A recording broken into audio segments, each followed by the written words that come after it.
안녕하세요, 아저씨입니다. 잘 지내고 계시죠?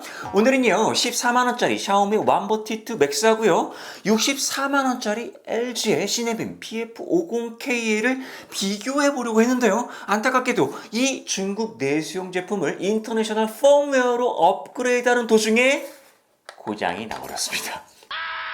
그래서 급한 마음에 부랴부랴 땡땡 익스프레스에서 16만원을 다시 주고 인터내셔널 버전으로 재주문을 해서 지금 배를 타고 열심히 오고 있는 중입니다. 그래서 오늘은 조립 컴퓨터 어떻게 조합할까로 바꿔봤습니다. AMD냐 인텔이냐, 그리고 외장 그래픽이 필요한 중급 이상과 사무용으로 적절한 내장 그래픽이 탑재된 베이직화한 조립 컴퓨터를 가격과 성능으로 나누어서 정리해 보았습니다. 자, 그럼 곧바로 구성 부품부터 출발하시겠습니다. 첫 번째, 가장 중요한 CPU부터 보도록 하겠습니다. 인텔과 AMD CPU의 가격 차이는요, 나노 공정과 아키텍처, 즉 설계 방식의 차이라고 볼 수 있는데요, 너무 복잡하니까 핵심만 빼서 얘기해 보도록 하겠습니다. 인텔은요 2023년도에 7나노 공정 칩을 생산하겠다고 밝혔고요, 그것도 모자랐는지 AMD의 7나노 공정 칩을 공급하고 있는 대만의 TSMC와 손잡고 3나노 공정 칩 생산 계약도 체결했다고 합니다. 하지만요 10나노 공정 말아먹고 아직도 14나노 공정을 생산하고 있습니다.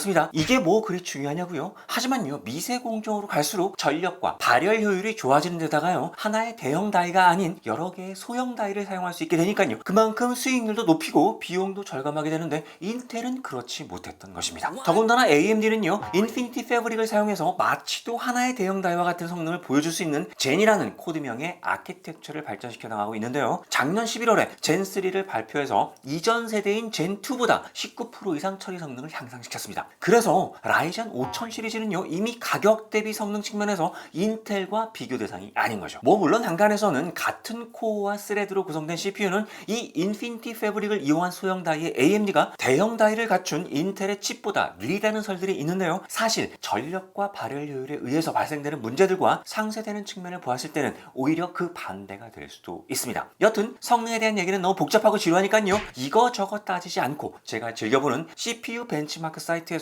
비슷한 성능의 CPU를 AMD와 인텔로 구분하고요, 외장 그래픽과 내장 그래픽용으로 구분해서 조립컴의 부품을 구성하도록 하겠습니다. 두 번째, 메인보드가 되겠습니다. 메인보드는 CPU만큼이나 상당히 중요한 부품 가운데 하나가 되겠습니다. 요즘은요 칩셋의 구성이 정형화되어 있는 편이고요, 아주 저렴이만 아니라면 전원 페이지도 안정적이니까요 외장 그래픽 탑재 조립컴의 경우에는 확장성이 가능한 칩셋을 겸비한 제품을, 그리고 내장 그래픽 탑재 조립컴의 경우에는 기본 칩셋을 갖춘 제품으로 하도록 하겠습니다. 세 번째, OS용 SSD가 되겠습니다. 요즘의 메인보드들은요 대부분 M.2 NVMe 슬롯을 가지고 있으니까요 속도에 유리한 M.2 NVMe SSD 250GB 용량을 적용하도록 하겠습니다. 네 번째, 그래픽 카드가 되겠습니다. 외장 그래픽 카드의 경우에는요 사용 목적에 따라서 상당히 달라지긴 하겠지만 최소 GTX 1060 6GB짜리를 기준으로 하겠습니다. 물론 단종되었으니까요 가격은 그 이름도 유명한 중나에서 적절한 최대 가격으로 하겠습니다. 내장 그래픽은 선택의 여지가 없으니까요 GTX 650 Ti급 정도를 기준으로 평가하도록 하겠습니다. 다섯 번째, 저장용 하드디스크가 되겠습니다. 저장용 하드디스크는요 문서뿐만이 아니라 게임 저장도 필요하기 때문에요 7200rpm의 캐시 메모리 256MB 이상급의 2TB 용량 제품으로 하겠습니다. 여섯 번째, 메모리가 되겠습니다. 외장 그래픽용은요 DDR4 3200 16GB로 하고요, 내장 그래픽용은 DDR4 3200 8GB 듀얼 구성으로 하겠습니다. 일곱 번째, 파워가 되겠습니다. 컴퓨터는 안정적인 전원을 필요로 하는데요, 그렇지 않은 경우에 메인보드가 고장으로 직결되기도 합니다. 일단 외장 그래픽용은 700W급, 그리고 내장 그래픽용은 500W급의 80 플러스 브론즈 제품으로 하도록 하겠습니다. 여덟 번째, 케이스는요 개인 취향이 강하기 때문에 목록에서 제외하도록 하겠습니다. 자, 그럼 곧바로 외장 그래픽용 조립 컴퓨터 곧바로 출발하시겠습니다.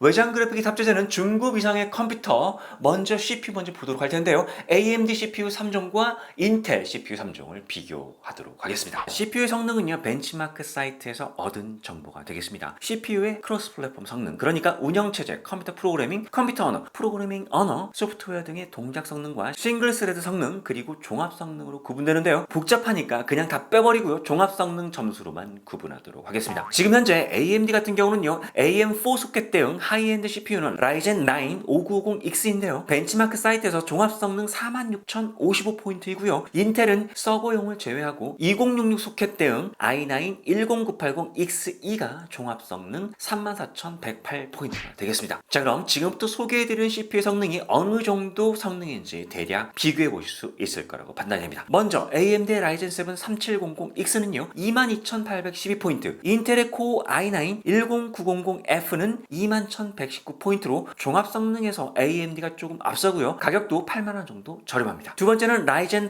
3600인데요 17,872포인트, 인텔의 코어 i9 9900K는요 18,867포인트로 종합성능에서 인텔이 앞서 있는데요. 문제는요, 인텔의 CPU 성능이 AMD의 3600과 대적할 만한 현 세대 CPU가 없다는 점입니다. 가격도 인텔이 2배 가까이 하니까요, 이건 누가 뭐래도 AMD 압승으로 보입니다. 세 번째는 라이젠 5 3500인데요 12,840포인트, 인텔의 코어 i5 10400F는 12,616포인트로 종합성능은 거의 비슷하고요. 가격도 비슷한 편입니다. 그래서 표와 같은 부품 구성으로 했을 때 라이젠 7 3700X와 라이젠 5 3500은요 인텔과 거의 비슷하거나 6만원 정도 저렴한데요. 라이젠을 아직도 못 믿어 하시는 분들이라면 인텔이겠지만요, 소켓 범용성 측면에서 봤을 때 라이젠이 더 나은 선택으로 보여집니다. 이 부분은요 인텔 i9 9900K도 같은 얘기라고 할 수 있는데요, 소켓도 극히 제한적이고요. 비슷한 성능의 라이젠 5 3600 구성과 비교해서 총 비용이 거의 30만원 정도 차이라면요, 차라리 그 비용으로 그래픽카드를 업그레이드 하시는 게 맞다고 봅니다. 자, 이젠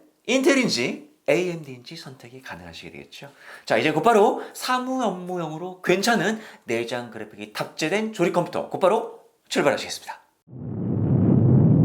사무 업무용으로 적절한 내장 그래픽이 탑재된 조립 컴퓨터, 먼저 AMD CPU 2종 그리고 인텔 CPU 2종이 되겠습니다. 역시 CPU 성능은요 벤치마크 사이트에서 얻은 정보인데요, CPU의 종합 성능과 그래픽 3D 성능으로 구분하도록 하겠습니다. 앞서 말씀드린 것처럼요, 그래픽 카드의 성능은요 비교를 위해서 GTX 650ti 기준으로 보시면 좋을 텐데요, 그래픽 3D 성능이 2545포인트니까요 이 정도면 롤은 풀오브로 100프레임 정도, 그리고 피파 2020도 옵타하고 100프레임 정도 가까이 가능한 수준이 되겠습니다. 그럼 먼저 라이젠 5 프로 4650G는요 CPU 종합 성능 16,551포인트, 그래픽 3D 성능은 2,452포인트가 되겠습니다. 인텔의 코어 i7 10700은요 CPU 종합 성능 17,479포인트, 그래픽 3D 성능은 1,459포인트인데요 그래픽 성능 자체가 낮기 때문에요 500포인트 이상의 차이는 체감이 크게 느끼실 텐데요, 인텔보다는 AMD가 훨씬 나은 선택으로 보여집니다. 자, 두 번째도 마찬가지인데요, 라이젠 3 프로 4350G는요 CPU 종합 성능 11,064포인트, 그래픽 3D 성능 2240포인트, 인텔의 코어 i5 10400은요 CPU 종합 성능 12466포인트, 그래픽 3D 성능은요 10700과 역시 같은 UHD 6300을 사용하고 있기 때문에 1459포인트로 인텔보다는 역시 AMD가 더 나은 선택으로 보여집니다. 물론 사고는 인텔이야 하시는 분들은 인텔로 가셔야 한다고 봅니다. 어디까지나요, 가격과 처리 능력으로만 보는 관점이니까요 오해는 하지 말아주시기 바랍니다. 여튼 이렇게 보니까요 사무용이지만 가끔은 롤이나 피파 같은 게임도 가능한 컴퓨터를 50만원 정도에 조립할 수 있다는 얘기인데요, 때에 따라서는 이외의 부품을 더 저렴하게 구성하는 경우 더 낮은 가격으로도 구성은 가능할 것으로 보입니다. 자, 이제 선택은 여러분들의 몫이 되겠습니다. 자, 이렇게 해서 오늘은요 AMD냐 인텔이냐 바로 그것이 문제로다 조립 컴퓨터의 구성과 성능 그리고 비용 대비로 나누어서 소개를 해드렸는데요, 인텔은 2016년도 3, 4분기에 무려 시장 점유율 82.5%였다가 2020년도 4, 4분기에 무려 점유율이 61.4%로 떨어지는 기형을 토하고 있죠. 그만큼 AMD는 라인업 세분화와 가격 정책으로 인텔을 추격하고 있는 중입니다. 뭐 여튼 이 둘의 경쟁으로 더 좋고 더 저렴한 CPU들이 많이 나왔으면 좋겠습니다. 아무쪼록 AMD냐 인텔이냐 조립 컴퓨터 구매를 고민하시던 분들에게 조금이라도 도움이 되었기를 바랍니다. 다음 영상에서는요 무조건 꼭 샤오미 완보 틱2 맥스와 LG의 시네빔 PF50K를 비교하도록 하겠습니다. 재미는 없을지도 모르겠습니다.